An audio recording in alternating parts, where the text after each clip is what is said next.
Buenas tardes, chiquillos.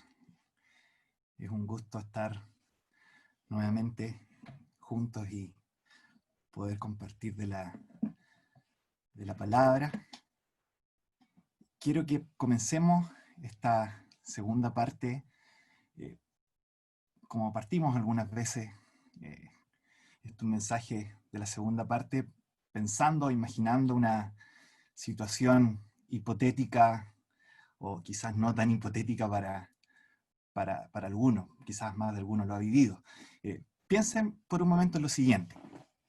Piensen que ustedes, cuando se podía hacer esto, organizan una junta con sus amigos durante una tarde, pasan un buen rato con ellos, eh, todo se ve súper bien, súper sano, nada complicado, quedan ahí, por supuesto, de juntarse más adelante, termina la junta, y a la semana siguiente, después de la reunión, te llama un hermano aparte, te dice si puedes venir un poquitito a hablar con él, te lleva a un rincón del local, y este hermano está muy preocupado porque supo de algo que tú hiciste en esa junta, algo que tú sabes, que tienes claro que la Biblia no condena, que tienes libertad de poder hacerlo, pero resulta que para este hermano es algo gravísimo, es algo sumamente grave. Él se enteró de que tú hiciste eso y está muy preocupado por lo que acabas de hacer. Por supuesto, te exhorta, no muy blandamente quizás, y dice finalmente, terminando su exhortación, que sería bastante bueno que quizás dejaras de participar en tu servicio en la iglesia por un tiempo hasta que corrijas bien tu comportamiento en esa área que él ve que es muy complicado lo que tú acabas de hacer con tus amigos en esa junta donde estuviste.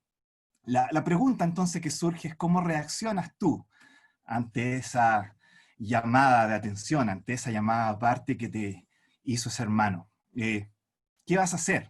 ¿Qué vamos a hacer? ¿Vamos a armar una verdadera fortaleza de argumentos teológicos y bíblicos para poder rebatirle a este hermano y demostrarle que él está equivocado y que tú estás en lo correcto? Sería una manera de reaccionar que muchas veces podemos tener. O más fácil quizás, simplemente te vas a reír y te vas a burlar de su mente cuadrada y cerrada y simplemente lo vas a descartar y te vas para tu casa y no te preocupas más del asunto.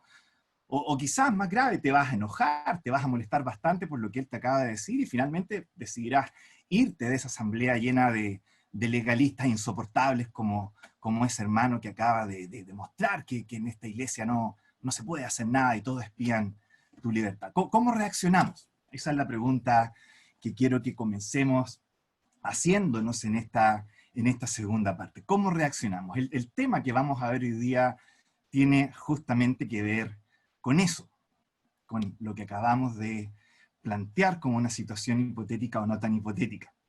Resulta que Pablo ha estado tocando en el libro de los Romanos este tema justamente, el tema de los llamados asuntos de opinión, aquellas áreas, este gran espacio de áreas dentro de la vida diaria, donde la Biblia no es explícita en condenar alguna actitud ni tampoco comandarla, sino que deja libertad para, tomando principios bíblicos, concluir y decidir si tú vas a practicar o no practicar ciertas cosas que, por supuesto, no son directamente ni condenadas ni comandadas en las Escrituras. Pablo nos ha dicho que justo en estas circunstancias, en este amplio espectro de asuntos, hay una división, hay dos grupos que se forman. Un grupo llamado por Pablo los débiles en la fe, que son aquellos hermanos que por temas de conciencia concluyen que no es bueno practicar estas cosas, así que no las practican. Y otro grupo llamado los fuertes en la fe, que su conciencia no les acusa y no tienen problemas, por lo tanto, en practicar estas cosas que la Biblia no condena ni prohíbe tampoco.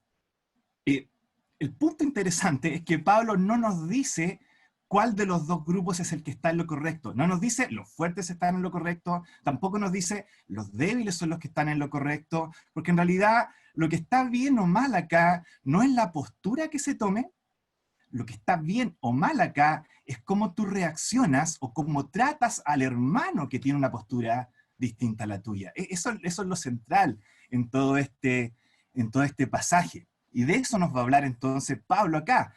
Recuerden, Romanos a estas alturas todavía nos está mostrando cómo un creyente que ha sido o ha decidido colocarse como un sacrificio vivo en el altar delante de Dios y que su mente sea transformada, que haya una renovación de su entendimiento.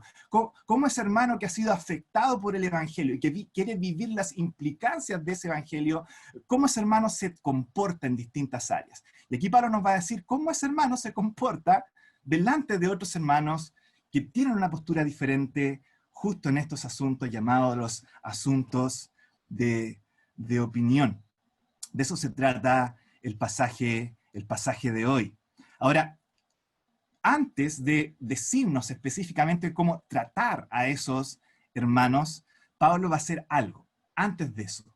Y lo que va a hacer es decirnos, primero, que hay ciertos elementos en la actitud de nosotros y de las personas que nos rodean y que son creyentes, que debemos entender y que si nos diéramos el tiempo de entenderlas, quizás nos llevarían a no estar de acuerdo con nuestros hermanos que actúan distinto a nosotros, pero a apreciar un poco más y a entender un poco mejor por qué actúan como actúan y de esa manera no ser tan rápidos en juzgarlos, condenarlos, menospreciarlos o burlarnos de ellos. Y eso es justamente lo que vamos a ver en el día de hoy. Cómo Pablo nos ayuda a entender un poco mejor al hermano que piensa y que actúa de una manera distinta a nosotros y que nos ayuda, por lo tanto, a no tener estas actitudes desagradables en medio de la iglesia local. Así que eso es lo que vamos a ver hoy día, y para eso les pido entonces que me acompañen a Romanos, el capítulo 14, y vamos a leer desde el versículo 4 en adelante. Romanos, capítulo 14, versículos 4, y leeremos hasta el versículo 12. Dice entonces el versículo 4. ¿Tú quién eres que juzgas al criado ajeno? Para su propio Señor está en pie o cae, pero estará firme, porque poderoso es el Señor para hacerle estar firme. Uno hace diferencia entre día y día, otro juzga iguales todos los días. Cada uno esté plenamente convencido en su propia mente. El que hace caso del día, lo hace para el Señor. Y el que no hace caso del día, para el Señor no lo hace. El que come, para el Señor come, porque da gracias a Dios. Y el que no come, para el Señor no come, y da gracias a Dios. Porque ninguno de nosotros vive para sí, y ninguno muere para sí. Pues si vivimos, para el Señor vivimos, y si morimos, para el Señor morimos. Así pues, sea que vivamos o que muramos, del Señor somos. Porque Cristo para esto murió y resucitó y volvió a vivir, para ser Señor, así de los muertos como de los que viven. Pero tú, ¿por qué juzgas a tu hermano? O tú también, ¿por qué menosprecias a tu hermano? Porque todos compareceremos ante el tribunal de Cristo, porque escrito está: vivo yo, dice el Señor, que ante mí se doblará toda rodilla y toda lengua confesará a Dios, de manera que cada uno de nosotros dará a Dios cuenta de sí. Que el Señor nos ayude a poder recibir su palabra y, por supuesto, ser transformados por ella. Pidámosle a Él que obre en nosotros a través de su palabra en esta tarde. Vamos a orar brevemente pidiendo esto y luego continuamos. Nuestro Padre Celestial, gracias por tu palabra, gracias porque tú nos hablas donde ahí más nos duele, pero es por nuestro bien. Tú eres bueno, eres como ese cirujano que corta donde duele más, pero para eliminar lo que no corresponde que haya en nuestra vida y para formar y moldear una mejor vida. Gracias porque tú eres así. Gracias porque tú eres poderoso y sabio para hacerlo y hacerlo bien. Queremos que tú hagas eso en nosotros en esta tarde. Dejamos tu palabra y esta exposición de tu palabra para que tú la guíes y la apliques al corazón de los que estén presentes en esta tarde. Quedamos delante de ti agradecidos en el nombre de nuestro Salvador, nuestro precioso Señor Jesucristo. Amén. Entonces, Pablo nos va a dar cinco razones en estos versículos que acabamos de leer que nos van a ayudar a comprender un poco mejor la postura del otro hermano. ¿Por qué actúa como actúa? Para así quizás poder apreciarlo más, amarlo mejor, aun cuando no estemos de acuerdo con él, aun cuando él tenga ciertas debilidades que nosotros no tenemos o que tenga ciertas fortalezas que nosotros, Dios no nos ha permitido tenerlas también. 4 razones entonces. La primera tiene que ver con un asunto de protección, la segunda con un asunto de persuasión, la tercera con un asunto de propósito, la cuarta con un asunto de posesión y finalmente hay un asunto de presentación. Todas parten con P, protección, persuasión, propósito, posesión, presentación. Parece trabalengua todavía, pero no se preocupen que a medida que avancemos vamos a irnos deteniendo más y por supuesto lo vamos a entender, espero, de mejor manera. Así que vamos a la primera de estas razones que nos entrega Pablo, un asunto de protección. Y esto está en el versículo 4. Fíjense lo que nos dice el versículo 4. El versículo 4, ¿saben? Es la respuesta a un hermano que está muy preocupado por la actitud de otro hermano, porque cree que lo que este otro hermano está haciendo es súper peligroso y está siendo tan peligroso que no va a ser capaz de mantenerse firme, de mantenerse en pie. Y finalmente esto que él está haciendo es tan riesgoso que se va a caer en pecado y con eso va a arrastrar a toda la iglesia en ese pecado y lo va a arruinar todo. Entonces, no puede ser. Este es el hermano que del versículo 4 está muy preocupado por esto y Pablo entonces le responde. ¿Qué le dice? ¿Tú quién eres que juzgas al criado ajeno? En otras palabras, lo que Pablo está diciendo es, ¿tú quién te crees que eres? Ese es el sentido de la idea. ¿Por qué crees, este es el punto, por qué crees que tus reglas van a ser capaces de mantener a ese otro hermano firme? Cuando deberías tener claro que solo yo soy lo suficientemente poderoso como para mantener al otro hermano firme. ¿Quién te crees que eres? ¿Te crees Dios? ¿Te crees que tus reglas son Dios, son tan poderosas como yo para hacer permanecer firme a este hermano? Eso es lo que está diciendo Pablo en el versículo 4. Estará firme, dice finalmente, porque poderoso es el Señor para hacerle estar firme. Y lo que pasa acá es que el gran error del hermano débil, cuando critica, juzga o condena la actitud del más fuerte, es precisamente esto, pensar que son sus reglas extra bíblicas las que hacen que el otro se pueda mantener firme, pero nuestras reglas humanas no pueden hacer eso, no son capaces, no tienen la fuerza para hacer precisamente eso. Y esto debería ser tan claro para nosotros, chiquillos. Iglesias y asambleas que conocemos, con reglas hasta, pero por los puntos más mínimos, que las hacen cumplir de manera escrupulosa, hasta el más mínimo detalle. Y ustedes ven hermanos en esas asambleas que igual caen en pecados escandalosos muchas veces. Que igual ustedes ven a los jóvenes alejarse del Señor sin ni un interés, sin ni una pasión por conocer más al Señor. Deberíamos tener claro que las reglas no son capaces de hacer eso. Y sin embargo insistimos en pensar que nuestras reglas extrabíblicas son capaces de hacer permanecer firme al otro. Hermano, no te ocupes de preocuparte si el otro está siguiendo tus reglas extrabíblicas o no. Preocúpate de otras cosas. Fíjate si el otro en realidad está manifestando el fruto del Espíritu en su vida.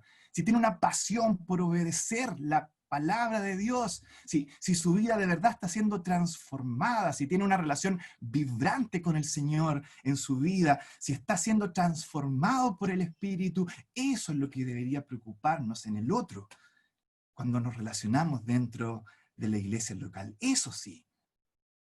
Pero por otro lado, fíjense cómo funciona esto al revés. Cuando vemos las cosas de esta manera, ¿saben? Igual entendemos un poquito mejor por qué el hermano débil actúa como actúa. Y nos damos cuenta que en realidad no es que sea un pesado desagradable nomás. No, este hermano está preocupado. De verdad, está genuinamente preocupado por tu salud espiritual, no quiere que caigas, y por la salud de la asamblea en general. Y entonces cuando te das cuenta de eso, puedes entender un poco mejor, y no eres tan rápido en burlarte, ni menospreciarlo, ni tratarlo como muchas veces lo tratamos. ¿Se fijan cómo entender este punto ayuda a los dos lados a entenderse un poco mejor? Eso es lo primero que nos dice Pablo, un asunto de protección. El hermano quiere proteger el testimonio de la iglesia. El fuerte dice, sí, está bien, pero el Señor es el que mantiene firme, no las reglas extrabíblicas que tenemos muchas veces en medio de la asamblea local. Un asunto de protección. Vamos al segundo punto, el versículo 5, un asunto de persuasión. ¿Qué hace Pablo en el versículo 5?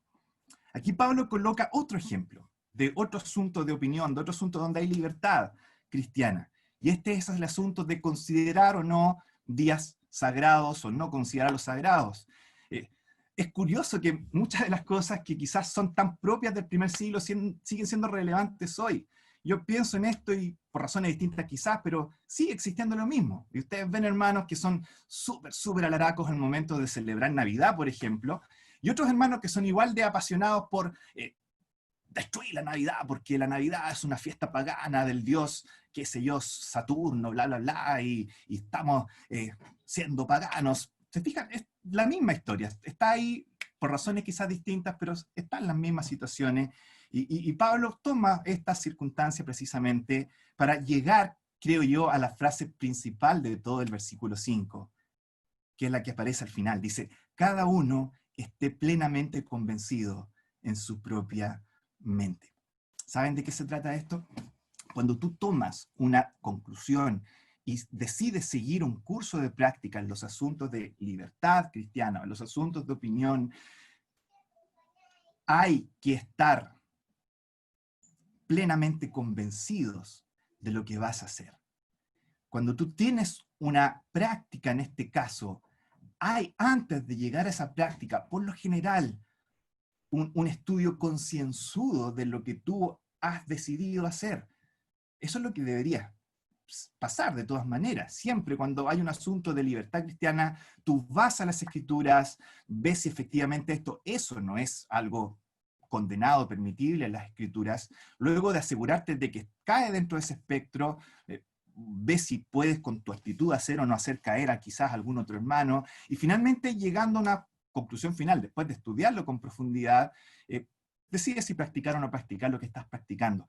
A eso se refiere aquí estar plenamente convencido en tu mente, que haya algo previo que te lleve a hacer ciertas cosas o no hacerlas. Les pongo un ejemplo para que sea más claro.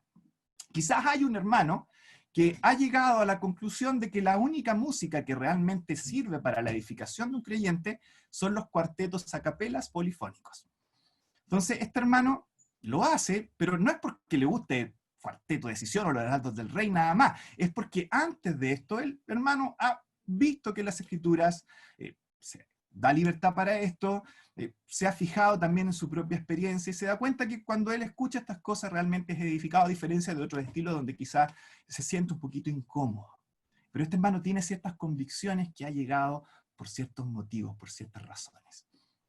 Al mismo tiempo hay otro hermano que le encanta escuchar grunge, y tiene sus grupos de grunge cristianos, y está convencido que esa música igual lo va a edificar, pero tampoco es que a este hermano simplemente le guste un estilo de música, es que antes de eso ha tenido cierta manera de pensar la situación, él entiende que la música es parte de la gracia común de Dios, y esa gracia común de Dios le ha dado cierto tipo de talentos a personas, muchas veces no creyentes, y estas personas producen cierto estilo musical que por supuesto él tiene la libertad de escucharlo o no escucharlo, y finalmente decide escucharlo. Pablo acá dice, los dos están bien, mientras estén plenamente convencidos en su mente de que eso es así por razones bíblicas. No se trata de todo en la vida, si ustedes, quiero dejar eso claro, estamos hablando específicamente de los asuntos de opinión. No estamos hablando acá si estoy convencido o no, como vimos en la reunión pasada, y si acostarme o no con mi novia es correcto o no es correcto. Eso está fuera de discusión. La Biblia es clara y tajante en eso. Estamos hablando de temas de asuntos, por supuesto, de opinión. Pablo dice, ambos son opiniones respetables. Por lo tanto, y este es el punto, si eres débil en este punto, no seas tan rápido en condenar al otro como un carnal por hacer lo que hace, y si eres fuerte, tampoco seas tan rápido en menospreciar al hermano como un descerebrado que simplemente sigue reglas porque sí, por lo que hace. Piensa que antes de esa decisión, probablemente hay un estudio concienzudo que ha llegado a ciertas conclusiones. Cuando vemos a nuestro hermano y le damos el beneficio, entre comillas, de la duda de que ese hermano quizás tiene sus razones para no hacer lo que hace o hacer lo que hace, entonces podemos quizás ser un poquito más lentos al momento de ser prejuiciosos con nuestros hermanos y sus prácticas. ¿Se fijan? Eso es lo segundo que nos muestra Pablo acá. Un asunto de persuasión. Vamos ahora a lo tercero. Versículo 6. Un asunto de propósito. Se van dando cuenta, cuando vamos viendo estas cosas, empezamos a tener herramientas para entender mejor a nuestros hermanos que actúan quizás distintos a nosotros. Tercero, versículo 6, un asunto de propósito. ¿Qué hace en el versículo 6 Pablo? En el versículo 6 Pablo toma estas dos posturas del versículo 5 que acabamos de ver, que son tan opuestas las una de la otra, son radicalmente distintas las decisiones finales a las que llegaron estos dos hermanos, y Pablo toma estas y nos dice, las dos son válidas, pero por otra razón. ¿Saben cuál es? El propósito por el que se hace o no se hace algo. Y ese propósito detrás, dice Pablo, si es glorificar al Señor, entonces está bien, es correcto. La frase que más se repite en el versículo 6, si ustedes lo examinan, es la frase para el Señor. Una y otra vez Pablo repite esta frase, para el Señor. Y eso es lo que le da validez a todo lo que se hace o se deja de hacer aquí en el versículo 6. Ese objetivo. Entonces, tu conclusión en los asuntos de opinión va a ser válida aún quizás cuando en tu debilidad decidas no hacer cosas que Dios jamás te ha prohibido que hagas. Pero por otro lado, la postura del otro que decide sí hacer esas cosas es tan válida como la tuya, porque él, sin esos escrúpulos tuyos, también hace lo que hace para la gloria de Dios. Eso es lo que Pablo nos está diciendo en el versículo 6. Por lo tanto, si la persona con la que estás en desacuerdo, hermano, hermana, está haciendo lo que hace y busca honrar al Señor en su vida, no seas tan rápido para tratarlo de carnal o para tratarlo de legalista, tonto, porque hace lo que hace y tú no lo entiendes. Piensa antes en que quizá lo que él está haciendo, lo está haciendo para honrar y glorificar al Señor. No seas tan rápido en burlarte o en condenarlo. Sería un tremendo avance, chiquillos, si en nuestras asambleas fuéramos capaces de decir la siguiente frase. ¿Sabe? Yo no estoy de acuerdo en lo que hace o en lo que no hace ese hermano, pero estoy seguro que él lo hace para honrar y glorificar al Señor y por lo tanto lo respeto. Qué distinta sería la vida de nuestras asambleas, qué distinto sería el ambiente que se respiraría dentro de una asamblea local si en estos asuntos existiera esta actitud. No estoy de acuerdo con lo que haces, pero sé que tú buscas honrar y glorificar al Señor en tu vida. Lo logro ver algunas facetas de Cristo en tu vida. Y por lo tanto, aun cuando no estoy de acuerdo con lo que tú haces, respeto lo que estás haciendo. Detrás hay un celo por la honra, por la gloria de Dios. Si ese propósito está ahí, es mucho más llevadera la vida cuando se trata de estos asuntos de opinión. ¿Se fijan? Un asunto de propósito. Vamos al cuarto punto ahora. Versículos 7 al 9. Vimos un asunto de propósito, ahora veremos un asunto de posesión. Fíjense cómo es el argumento en estos tres versículos. El versículo 7 comienza diciendo que el creyente no existe para sí. Ese es el punto principal del versículo 7. Luego, si ustedes se fijan, el versículo 8 dice exactamente lo mismo, pero desde una perspectiva positiva. El versículo 7, podríamos decir, nos muestra el lado negativo de la moneda. El versículo 8 nos dice lo mismo, pero desde el lado positivo de la moneda. Nos dice que el creyente existe para su Señor. Fijan, no existe para sí, existe para su Señor. Ahí están los dos lados de la moneda. Y finalmente el versículo 9 nos dice que la razón por la cual el creyente no existe para sí, sino que al contrario, existe para su Señor, es que Cristo murió y resucitó precisamente para ser Señor de ese creyente y para que todo lo que ese creyente haga entre su vida y su muerte, todo, incluyendo estos temas de libertad cristiana, incluyendo estos temas de asunto, de opinión, esté bajo el señorío de Cristo. Curioso, ¿no es cierto? Libertad cristiana bajo el señorío de Cristo. Eso es lo que nos está diciendo los versículos 7 al 9. Hay libertad bajo señorío, en este caso el señorío de Cristo. 4 veces se enfatiza en estos 3 versículos que Cristo es nuestro Señor y que le pertenecemos. Ese es el énfasis acá, un asunto de posesión. Somos posesión de Cristo que murió y resucitó precisamente para ser nuestro Señor. ¿Saben lo que Pablo está diciéndonos acá?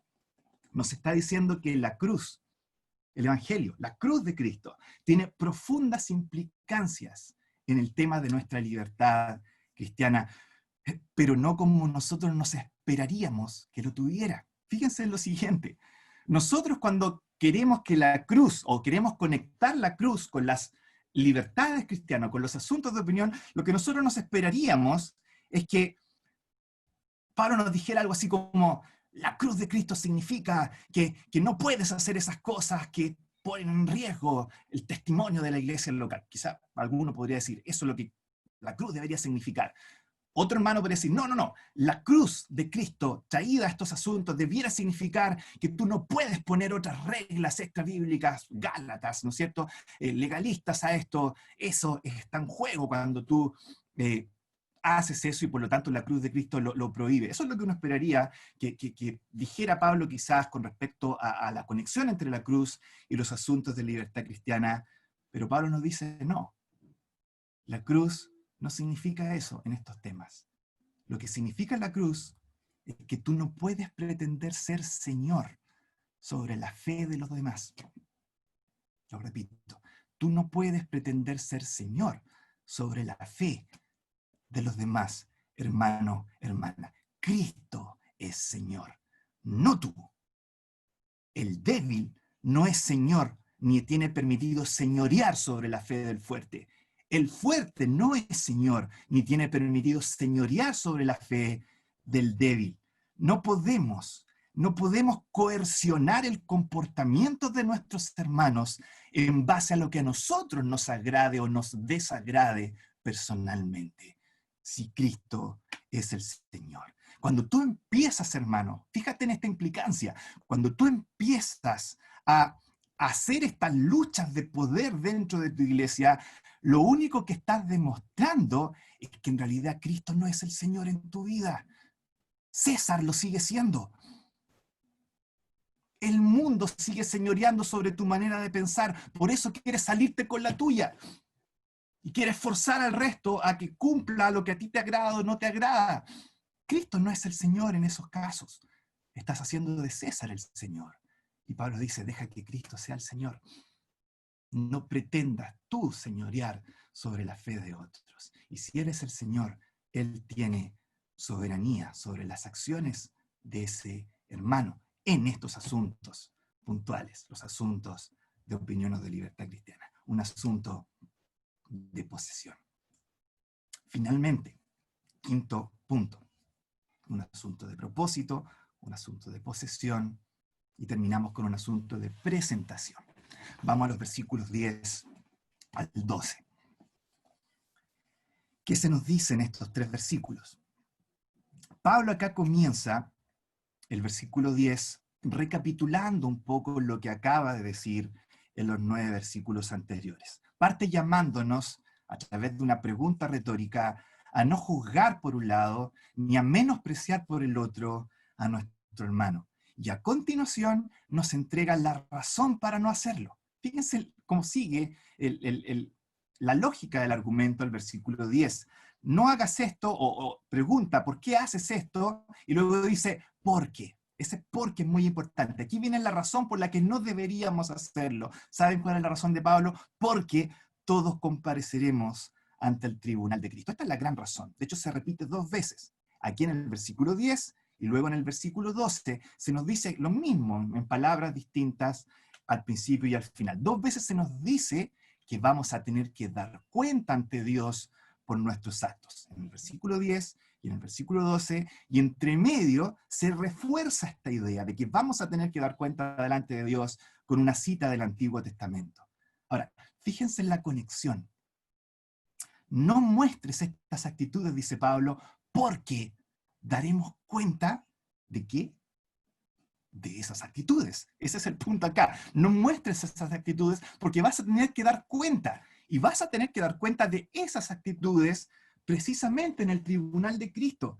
Hermano, hermana, métete bien esto en la cabeza. Cuando tú llegues al tribunal de Cristo, vas a estar lado a lado con tus hermanos que condenas como mundanos y con los otros hermanos que menosprecias como legalistas. Vas a estar ahí, al lado de ellos. No vas a estar ni un paso adelante y ni un paso atrás de ellos. Todos en el mismo lugar delante del tribunal de Cristo. Este es el punto. No te vas a ganar ni una recompensa extra, no vas a ver ni una estrella extra en tu corona por haberlos menospreciado o por haberlos juzgado. No vas a ganar puntos delante del tribunal de Cristo por haber practicado o dejado de practicar cosas de opinión, pero sí vas a tener que dar cuenta de cómo te comportaste con ellos. Ese es el punto. No va a haber recompensas o falta de ellas por practicar o no practicar asuntos de libertad cristiana, pero sí va a haber vergüenza o recompensa por cómo trataste a esos 2 que están a tu lado. Y no va a ser muy agradable estar delante de Dios y darnos cuenta de cómo tratamos a los hermanos a nuestro alrededor. Piensa en esta imagen por un momento. Piensa en el Señor. Ahí están todos. Y Él se acerca. Y ahí está el hermano que tú quizás condenabas como un carnal y mundano. Y Él toma su mano con un agujero de un clavo ahí. Y aquí está su costado traspasado. Y Él abraza a ese hermano.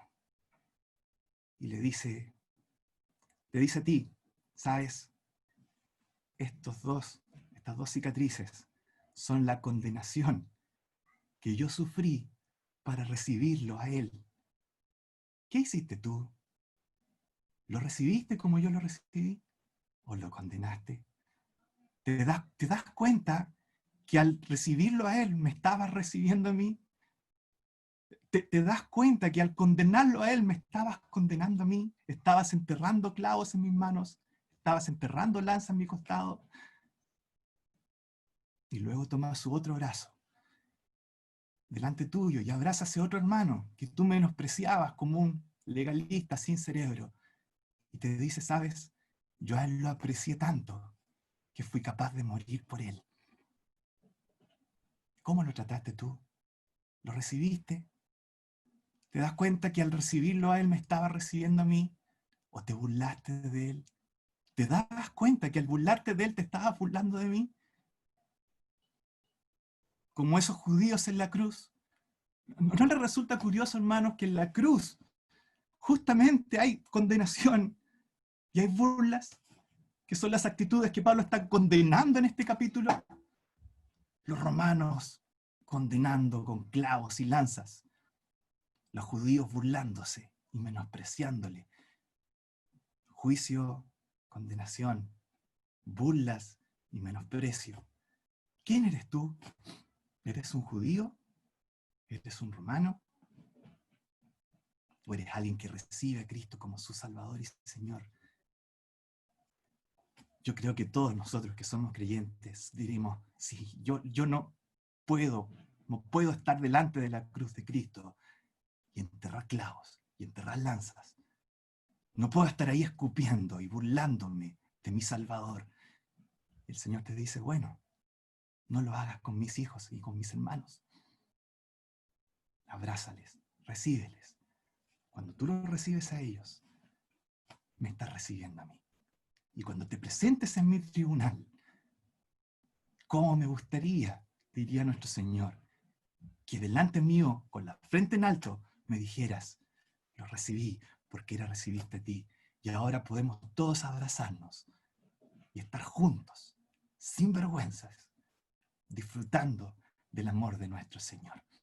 Qué lindo, qué hermoso sería un final así. Y Pablo acá nos dice, porque nos vamos a presentar en ese día, actúa distinto, recibe a tu hermano, ámalo, entiéndelo, aunque actúe distinto a ti, piensa que recibiéndolo a él, me estás recibiendo a mí.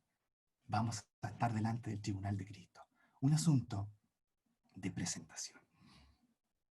¿Se fijan cómo la cruz cambia las cosas? Conclusión entonces. Por un asunto de protección, pero que ahora quedaba más claro, de persuasión, de propósito, de posesión y de presentación, cuando entendemos estas 5 cosas, también podemos entender un poco mejor a nuestros hermanos, que actúan distinto a nosotros. ¿Por qué hacen lo que hacen o por qué dejan de hacer cosas? Y quizás podremos amarlos y recibirlos y quererlos y estimarlos más, aun cuando no se comporten igual a nosotros, aun cuando no hagan las mismas cosas que nosotros hacemos o dejamos hacer. Ahora, que ya los hemos entendido un poco mejor, la pregunta que sigue es, bueno, ¿cómo los trato?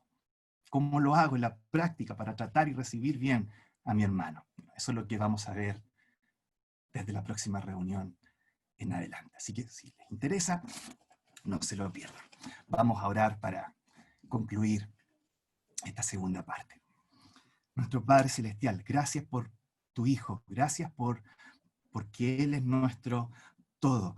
Podemos ser duros, podemos ser de un corazón muchas veces menospreciativo y condenatorio y burlón, pero cuando vemos a tu Hijo, eso nos cambia, no podemos ser indiferentes a Él. Y nuestro trato con el resto cambia cuando tu Hijo está en el centro, cuando tu Hijo brilla en el centro de nuestras vidas. Te pedimos eso. Si fuéramos por regla sería tan difícil poner una para cada situación, pero queremos que tú pongas a tu Hijo en el centro de nuestro corazón y que su presencia moldee nuestra manera de entender al resto y de tratarlos también. Dejamos esto delante de ti.